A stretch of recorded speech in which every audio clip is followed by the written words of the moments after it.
Assalamualaikum warahmatullahi wabarakatuh. Selamat pagi dan salam sejahtera untuk kita semua. Yang terhormat bapak-bapak, ibu-ibu, serta teman-teman yang saya banggakan. Pertama-tama marilah kita panjatkan puji dan syukur kepada Allah Subhanahu wa taala karena berkat dan rahmat beliaulah kita dapat berkumpul pada acara pidato singkat saya mengenai makan bergizi gratis. Tak lupa pula kita hanturkan pada salawat pada junjungan kita yaitu Nabi besar Muhammad Sallallahu Alaihi Wasallam. Allahumma sholli ala Sayyidina Muhammad wa ala ali Sayyidina Muhammad.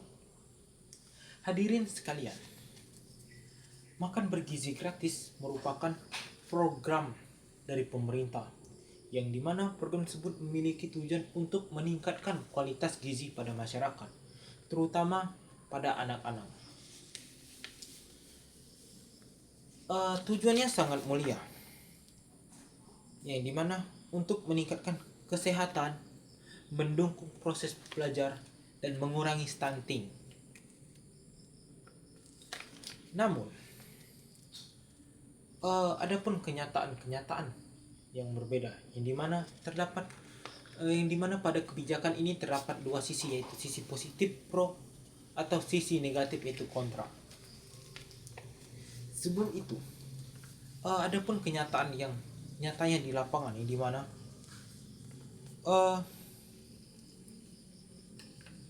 dimana nyatanya di lapangan tidak semua anak memiliki akses untuk makanan bergizi, dan juga masih ada kesenjangan ekonomi dan proses yang belajar yang terganggu. Hadirin yang sekalian, dari kebijakan ini adapun yang mendukung program ini, yang dimana mereka mendukung mulai dari yang pertama, yang didukung adalah kebijakan ini mengatasi kekurangan gizi, yang dimana dari saat ini banyak anak-anak di luar sana, terutama anak mengalami kekurangan gizi.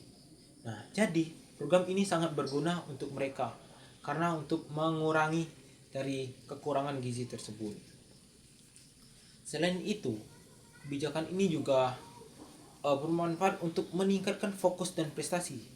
Nah, misalnya, jika anak-anak tersebut kelaparan atau perutnya keloncongan, maka mereka akan kurang fokus dalam belajar. Dan sedangkan jika adanya makanan bergizi, mereka akan, dan dengan kondisi perut yang sudah terisi dan gizi yang cukup, mereka akan fokus dan semangat dalam belajar, dan mereka akan fokus dalam pembelajaran tersebut. Selain itu juga program atau kebijakan ini juga dapat meringankan ekonomi keluarga. Misalnya meringankan ekonomi keluarga, ada misal keluarga yang mengalami keluarga yang kurang mampu. Nah, dari adanya program ini, mereka akan merasa ini sangat berguna dan sangat bermanfaat untuk mereka. Dan juga walaupun bukan kalangan masyarakat kurang mampu, juga program ini sangat bermanfaat, yang dimana dapat mengefisiensi atau mengurangi biaya dalam makan, karena makanan sudah disiapkan oleh pemerintah.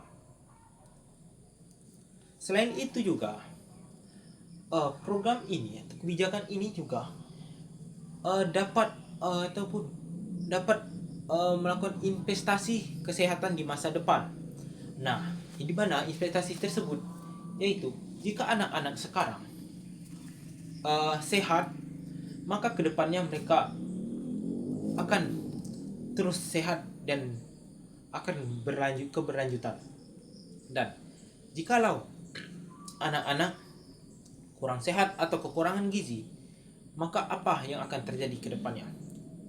Mungkin itu juga salah satu yang dipikirkan oleh pemerintah. Selain itu, yang terakhir yaitu membiasakan pola hidup sehat. yang dimana dengan adanya makanan bergizi mereka akan lambat laun mereka akan terbiasa dengan makanan bergizi tersebut dan pola hidup mereka akan terus berlanjut dan terbiasa. Hadirin sekalian, itu adalah tim yang mendukung. Adapun tim yang kurang mendukung dengan kebijakan ini, yang dimana yang pertama yaitu anggaran yang besar.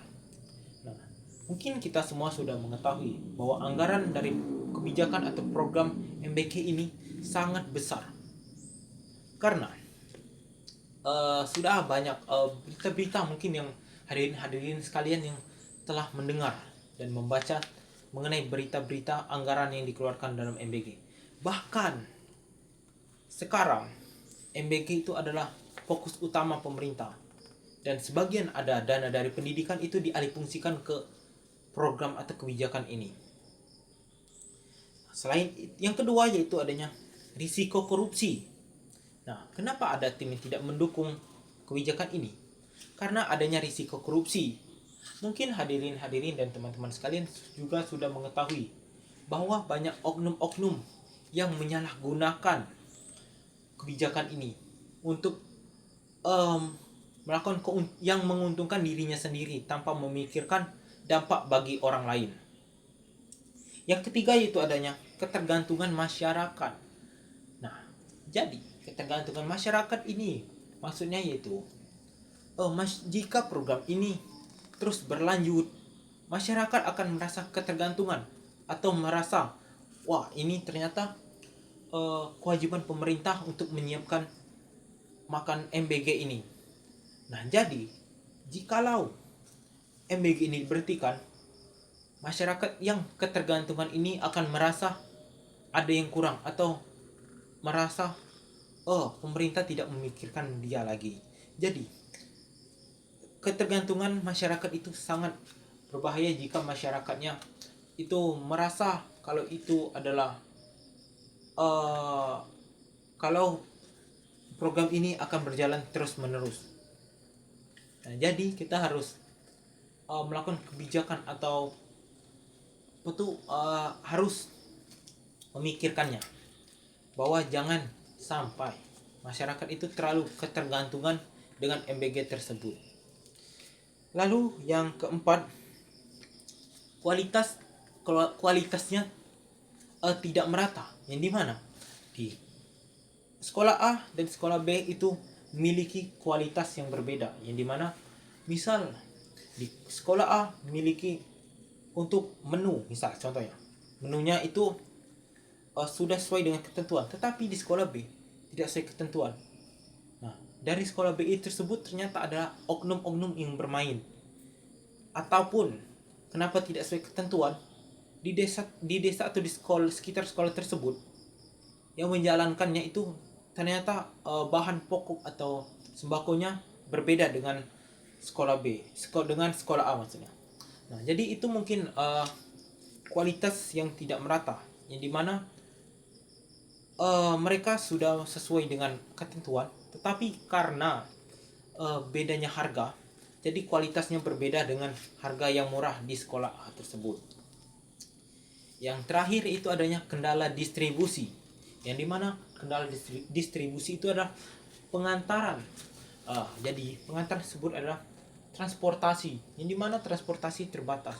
Nah, tapi sekarang mungkin untuk kendala distribusi bisa diminimalisirkan karena dengar dari berita juga. Mungkin hadirin dan teman-teman sekalian juga sudah mengetahui bahwa ternyata pihak MBG memesan atau motor untuk melancarkan program tersebut katanya. Mungkin itu juga dapat mengurangi kendala, yaitu kendala distribusi tersebut. Adapun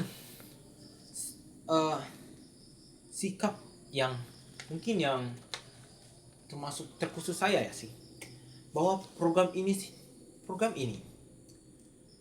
baik, sangat baik, akan tetapi perlunya perbaikan. Nah, mungkin setelah ini saudara-saudara hadirin dan teman-teman sekalian mungkin juga dapat mengevaluasi mengenai program tersebut. Mungkin kalian dapat melihat-lihat yang mana baik dan yang mana buruknya, yang mana positif dan yang negatif. Mungkin kalian jika menemukan orang yang bermain atau kelihatan dalam mempermainkan ini, mungkin kalian dapat melaporkannya agar program tersebut tidak buruk di mata masyarakat dan akan terus berjalan. Selain itu juga program ini harus menambahkan pengawasan serta transparansi pada program tersebut. Yang mana transparansi itu setiap menu apapun yang ada itu harus transparan, yaitu dimana tertera dalam harga, jumlah, dan apa menunya. Jadi program atau kebijakan ini, yaitu program makan bergizi gratis ini, mempunyai banyak manfaat, walaupun ada pun orang yang mengatakan kurang mendukung. Harapannya semoga program ini tepat sasaran. Mungkin itu pidato yang dapat saya sampaikan.